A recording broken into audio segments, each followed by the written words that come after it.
Les stratégies de groupe dans la famille de produits Microsoft Windows Server 2003 facilitent et optimisent la gestion centralisée des paramètres de configuration. Elles permettent de définir et d'appliquer les paramètres des environnements des utilisateurs et de configuration de leurs ordinateurs. Ainsi, vous pouvez créer une stratégie unique et appliquer ces paramètres à chaque utilisateur et ordinateur connecté au réseau. Cette présentation porte sur les différents types de paramètres que vous pouvez définir dans une stratégie de groupe et l'application de cette dernière dans le service d'annuaire Active Directory. Vous pouvez définir les paramètres d'une stratégie de groupe associés aux utilisateurs, aux ordinateurs ou aux deux. Les paramètres d'utilisateur s'appliquent au compte utilisateur, tandis que les paramètres d'ordinateur s'appliquent au compte d'ordinateur. Par exemple, vous pouvez définir un paramètre d'ordinateur à appliquer à un ordinateur spécifique, quel que soit l'utilisateur qui s'y connecte. En revanche, un paramètre d'utilisateur s'applique au compte de l'utilisateur, quel que soit l'ordinateur sur lequel il travaille. Les paramètres de stratégie de groupe que vous définissez sont enregistrés dans l'objet stratégie de groupe, GPO, Group Policy Object. Examinons à présent les types de paramètres qui peuvent être configurés dans un objet GPO. Les modèles d'administration comprennent les paramètres de stratégie de groupe basés sur le registre. Ces paramètres permettent de contrôler le comportement et la présentation du bureau. Voici quelques exemples de paramètres que vous pouvez définir à l'aide d'une stratégie de groupe. Les paramètres de sécurité sont des règles que vous pouvez configurer sur un ou plusieurs ordinateurs pour protéger les ressources résidant sur ces ordinateurs ou dans un réseau. Ces paramètres peuvent gérer l'authentification des utilisateurs dans un réseau ou sur un ordinateur, les ressources auxquelles les utilisateurs sont autorisés à accéder, l'enregistrement ou non des actions d'un utilisateur ou d'un groupe dans le journal des événements, l'appartenance au groupe. Vous pouvez déployer, mettre à niveau, gérer et désinstaller des logiciels dans le réseau d'une entreprise à partir d'un emplacement centralisé grâce au nœud d'installation de logiciels dans une stratégie de groupe. Vous pouvez attribuer des scripts qui sont automatiquement exécutés au démarrage ou à l'arrêt d'un ordinateur ou lorsqu'un utilisateur ouvre ou met fin à une session. Vous pouvez écrire des scripts dans n'importe quel langage pris en charge par l'hôte de script Windows, tel que Microsoft VB Script ou JavaScript.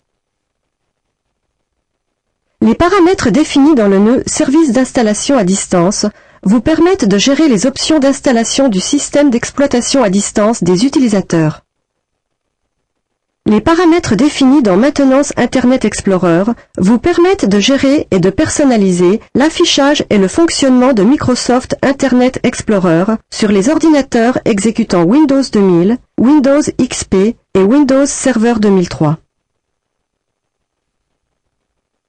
Vous pouvez également gérer les dossiers spéciaux depuis un emplacement centralisé à l'aide de la redirection de dossiers. Vous pouvez rediriger n'importe lequel de ces dossiers vers le même emplacement du réseau pour tous les utilisateurs ou vers des emplacements particuliers selon l'appartenance au groupe. Comme vous pouvez l'observer, les stratégies de groupe vous permettent de déterminer les composants du bureau auxquels ont accès les utilisateurs, l'emplacement d'enregistrement des fichiers, les autorisations du registre et du système de fichiers, la configuration de Microsoft Internet Explorer, etc. Examinons à présent l'application d'une stratégie de groupe dans une structure Active Directory. Vous pouvez lier des objets stratégie de groupe à des sites, des domaines et des unités d'organisation dans Active Directory. Un objet GPO peut être associé à plusieurs conteneurs d'annuaire et vice-versa. Ces objets sont appliqués dans un ordre correspondant à la nature hiérarchique d'Active Directory. L'ordre de priorité par défaut est site, domaine et unité d'organisation. Cet exemple illustre l'application d'une stratégie de groupe.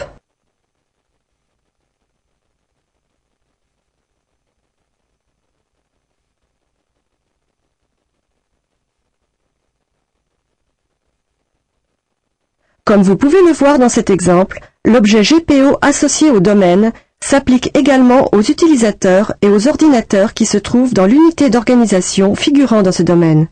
Cet exemple démontre l'héritage de la stratégie de groupe. Une stratégie de groupe est généralement transmise de l'unité d'organisation parent à l'unité d'organisation enfant dans un domaine. Elle ne se transmet pas d'un domaine parent à un domaine enfant. Étant donné qu'il est possible d'imbriquer des unités d'organisation, une unité d'organisation enfant peut hériter des paramètres des objets GPO associés à toutes les unités d'organisation parent, outre les paramètres des objets GPO associés au domaine. Si des paramètres de stratégie appliqués respectivement à un conteneur d'annuaire parent et à une unité d'organisation enfant sont compatibles, l'unité d'organisation enfant hérite du paramètre de stratégie parent et le paramètre de l'unité d'organisation enfant est également appliqué. Si un paramètre de stratégie défini pour un conteneur d'annuaire parent n'est pas compatible avec le même paramètre de stratégie défini pour une unité d'organisation enfant, cette dernière n'hérite pas du paramètre. Le paramètre de stratégie défini dans l'unité d'organisation enfant est appliqué.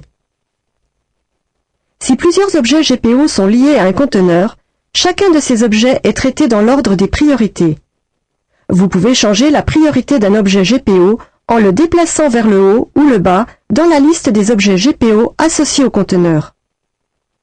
Les stratégies de groupe offrent deux fonctions avancées permettant de régler l'application des paramètres, bloquer l'héritage de stratégie et ne pas passer outre ou appliquer. Le paramètre bloquer l'héritage de stratégie est directement appliqué au domaine ou à l'unité d'organisation. Il n'est pas appliqué aux objets stratégie de groupe, ni à leurs liens. La fonction bloquer l'héritage de stratégie dévie tous les paramètres stratégie de groupe susceptibles d'atteindre le site, le domaine ou l'unité d'organisation à partir du haut, quels que soient les objets stratégie de groupe d'origine de ces paramètres.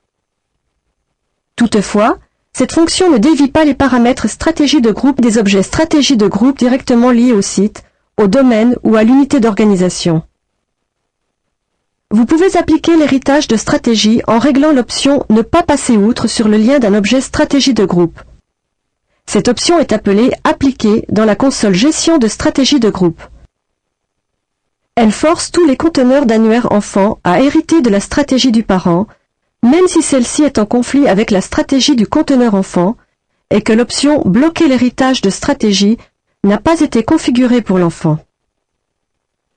Étant donné que l'option « Ne pas passer outre » s'applique au lien et non à l'objet stratégie de groupe, vous pouvez associer un même objet GPO à plusieurs conteneurs et modifier ce paramètre sur plusieurs liens. Dans cette présentation, vous avez découvert les différents types de paramètres qui peuvent être gérés à l'aide d'une stratégie de groupe. La présentation expliquait également l'héritage d'une stratégie de groupe dans la hiérarchie Active Directory et les méthodes pour modifier cet héritage.